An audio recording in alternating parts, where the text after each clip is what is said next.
When we're learning piano as beginners, it's really easy to feel completely overwhelmed.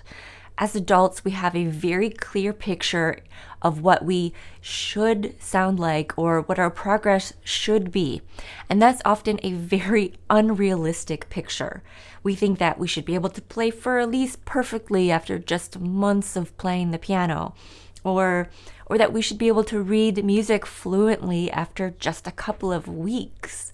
But that's just not how it works for 99.9% of the population.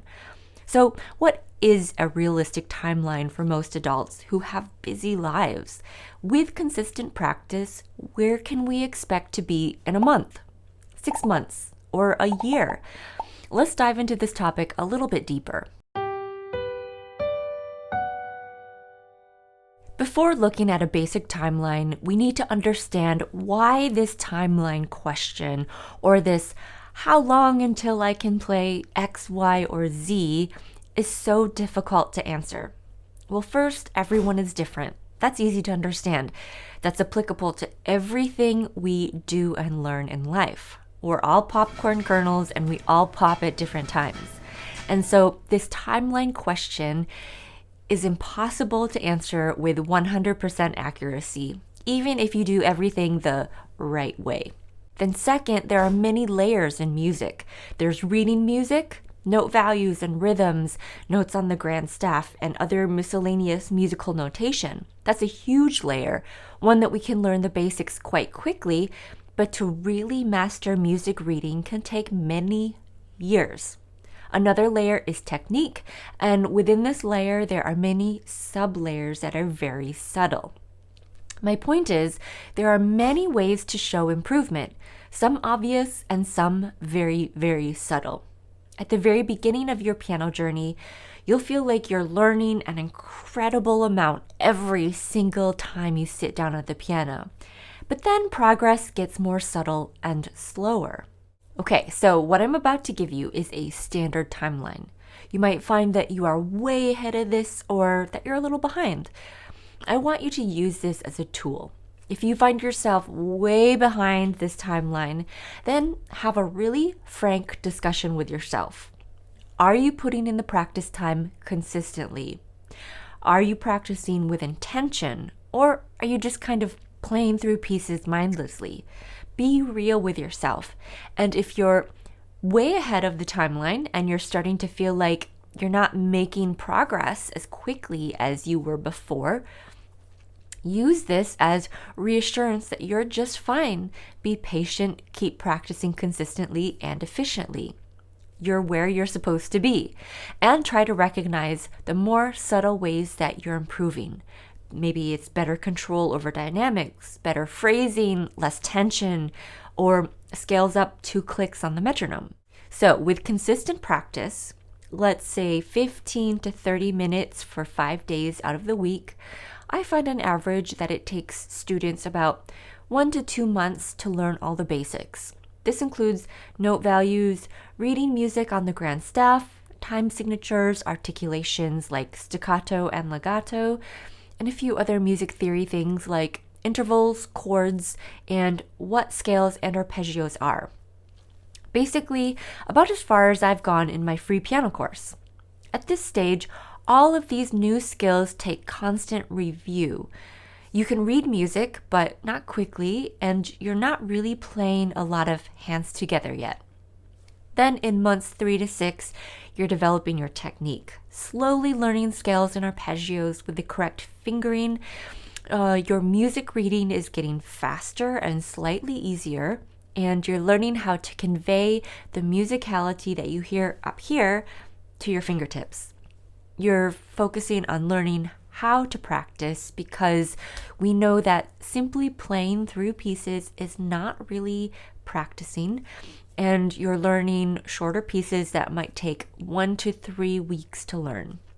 For the next 6 months after that, so up to the year point, you're beginning to challenge yourself with more difficult pieces that might take more than a week or 2 to learn.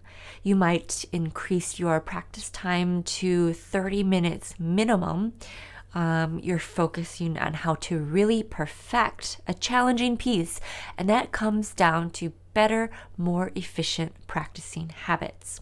You're developing your musicality in more subtle ways, and perhaps you're also incorporating memorization into your practice routine. Maybe this is the time when you'd like to begin playing for others, trying out a casual adult piano recital, or just playing for your family and friends, or maybe just recording yourself more often.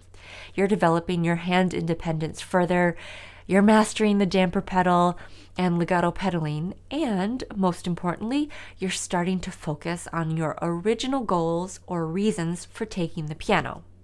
So, did you start to learn the piano so you could play classical music? Great. Start playing more classical pieces. Did you start so you could accompany yourself while you sing? Awesome. Start shifting your focus to that by learning how to read lead sheets and improvisation. While you're focusing more on challenging pieces and starting to really dive into your original goal, you're also keeping up your technique by incorporating scales and arpeggios into your routine, and you're continuing to practice shorter, slightly easier pieces alongside everything else so that you continue to develop your music reading and sight reading skills. So after one whole year of consistent effort, I believe it's attainable to play standard, easier classical repertoire quite well, and intermediate classical literature, but not very well. And by not very well, I don't mean that you won't be able to get all the notes or rhythms, but I do think the more subtle musical nuances of phrasing, color, and form probably won't be there quite yet.